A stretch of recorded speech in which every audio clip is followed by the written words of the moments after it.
प्रश्नावली 9.1 पढ़ रहे थे हम, जिसके 6-7 सवाल कल हो गए थे। सवाल नंबर 8 है, मोहन एक समलंब के आकार का खेत खरीदना चाहता है। इस खेत की नदी के साथ वाली भुजा सड़क के साथ वाली भुजा के समांतर है और लंबाई में दोगुनी है। तो खेत की समांतर भुजा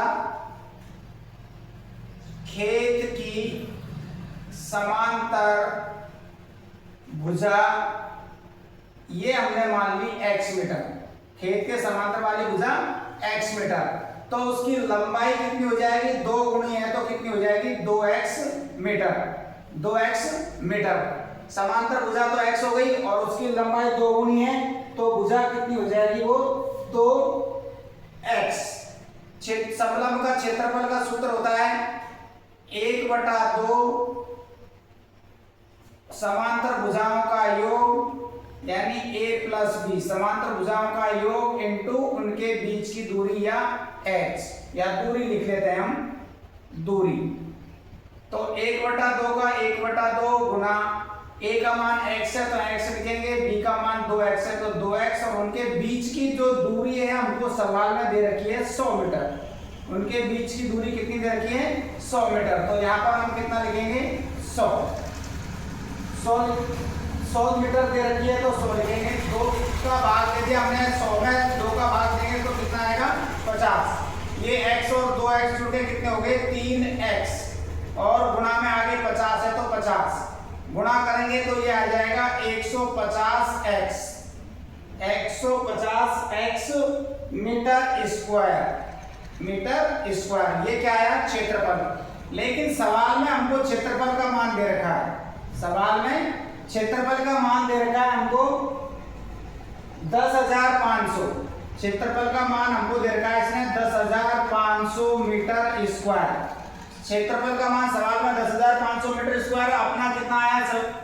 150x मीटर स्क्वायर। हमको x का मान ज्ञात करना, तो ये हो जाएगा यहाँ 150x बराबर 10,500।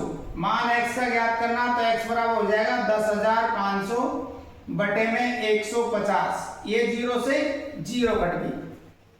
फिर हम भाग दिया, जैसे इसमें 15 का भाग दे दे डायरेक्ट, 15 का कितनी बार जाएगा? 7 और 0 है तो 0, 70 बार भाग गया। तो x का मान कितना आ जाएगा? 70 मीटर। x का मान 70 मीटर, जो भुजा की थी x, उसका मान आ गया हमारा 70 मीटर। लंबाई ज्ञात करेंगे, 2 गुणी है तो 2 गुणा 70 करेंगे तो कितना आ जाएगा? 140 मीटर। तो समांतर भुजा थी खेत की, उसका मान तो 70 आया, और उसकी जो लंबाई थी वो कितनी आ जाएगी? 140 मीटर। नदी के साथ वाली भुजा की लंबाई, तो अपन ये लिखेंगे यार, नदी के साथ वाली भुजा की लंबाई ये आ गई हमारी 140 मीटर। ये हमसे सवाल में पूछा है। दोबारा से समझ लो, सब खेत के समांतर भुजा को x मान लिया, उस नदी के साथ वाली भुजा की लंबाई उसका 2 गुनी है तो कितना हो जाएगा? 2x। सवाल में दोनों के बीच की दूरी कितनी दे रखी है हमको? 100 मीटर। क्षेत्रफल का सूत्र होता है 1/2 समांतर भुजाओं का योग गुणा उनके बीच की दूरी। 1/2, a का मान x है तो x लिख दिया, b का मान 2x है तो 2x, बीच की दूरी 100 है तो 100 लिख दिया। 2 का भाग 100 में दिया 50 बार, x और 2x जुड़ के कितने हो गए? 3x। 50 को 3x को गुणा किया तो कितना आ गया? 150x meter square.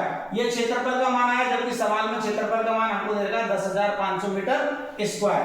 500 metre square. तो दोनों को बराबर कर दिया, इसको और इसको बराबर करेंगे।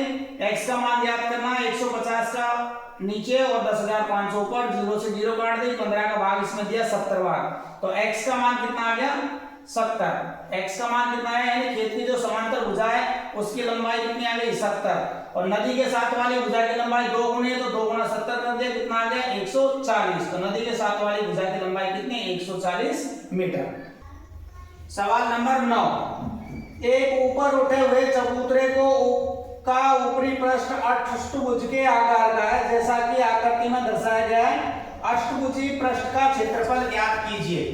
ये दे रखा है, इसकी हमको यहाँ से यहाँ तक की लंबाई कितनी है 11 मीटर, यहाँ से यहाँ तक की जो है दूरी वो 5 मीटर है, और यहाँ से और ये यहाँ तक की दूरी है वो कितनी है 4 मीटर। ये 8 भुजा वाला है, अष्टभुज है, इसका हमको क्षेत्रफल ज्ञात करना है। तो दो समलंब बन रहे हैं, एक तो ये और एक ये। पहला वाला कौन सा है, ABCH और दूसरा DEFG। दो हमारे पास में ये समलंब बन गए, एक तो ये और एक ये, और जो बीच में आकृति है आपकी वो है आपकी आयत। ये जो वाली जो आकृति बन रही है वो आपकी किसकी बन रही है, आयत की बन रही है।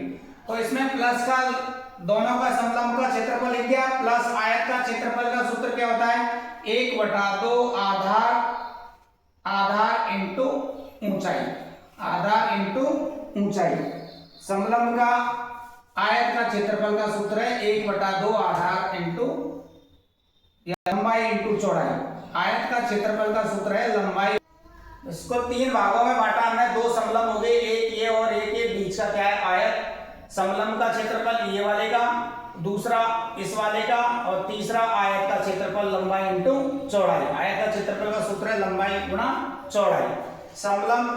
समलंब का क्षेत्रफल होता है आपका 1/2 है, और ऊंचाई कितनी दे रखी है, देखो इसमें आप ये कितनी है 5, कितनी है 5। समांतर भुजाओं का योग, समलंब का क्षेत्रफल का सूत्र है 1/2 समांतर भुजाओं का योग गुणा उनके बीच की दूरी, उनके बीच की दूरी। तो समांतर भुजा कौन सी है, एक तो 11 और एक कौन सी है 5, तो गुणा समांतर भुजा हो जाएगा आपका 11 + 5, उनके बीच की दूरी देखो 4 है, ये भी 4 है तो वो भी 4 है, तो गुणा में क्या हो जाएगा यहाँ 4। फिर इसमें देखो 1/2 का 1/2 रहेगा, समांतर भुजा तो वही है जो आपकी, इसमें 11 और 5, और बीच की दूरी कितनी है, वही 4 है। फिर प्लस का चिन्ह, आयत का क्षेत्रफल लंबाई गुणा चौड़ाई। लंबाई कितनी है आपकी 11, चौड़ाई कितनी है 5, लंबाई 11 और चौड़ाई 5। 2 का भाग दे दिया 4 में हमने 2 बार, ये दोनों को जोड़ेंगे, 11 और 5 कितने हो गए 16 को 2 से गुणा किया कितना आएगा 32। ऐसे देखो 2 का भाग हमने 4 में दे दिया 2 बार, 11 और 5 16 को 2 से गुणा किया 32, प्लस 11 को 5 से गुणा किया कितना आएगा 55। अब ये तीनों मान आ गए आपके पास में, ABCH का क्षेत्रफल आ गया आपका 32, ऐसे DEFG का क्षेत्रफल आ गया 32, और फिर आयत है हमारा ये आयत HCDG लिख सकते हैं आप, इसमें आयत का नाम CDGS, आयत का नाम लिख दिया हमने CDF। क्षेत्रफल निकाल लिया। अब देखो तीनों को जोड़ेंगे, एक तो 32 64 और 55 जोड़ेंगे तो ये आएगा आपका 119 मीटर स्क्वायर। यानी जो अष्टभुज आकार का जो आपका खेत है उसका टोटल क्षेत्रफल कितना आएगा आपका 119 मीटर स्क्वायर।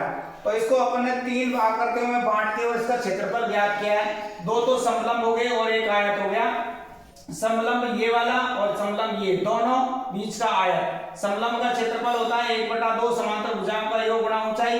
इसी प्रकार इसका 1/2 समांतर भुजाओं का योग गुणा ऊंचाई। फिर आयत का क्षेत्रफल लंबाई इंटू चौड़ाई। 2 का भाग दिया 4 में 2 बार, 11 और 5 16, 16 दूनी 32। ऐसे 11 और 2 का भाग दिया इसमें 2 बार, 11 और 5 16 दूनी 32, 11 गुणा 5 करेंगे 55, जोड़ दिया, जोड़ने पर कितना आ गया 119 मीटर स्क्वायर।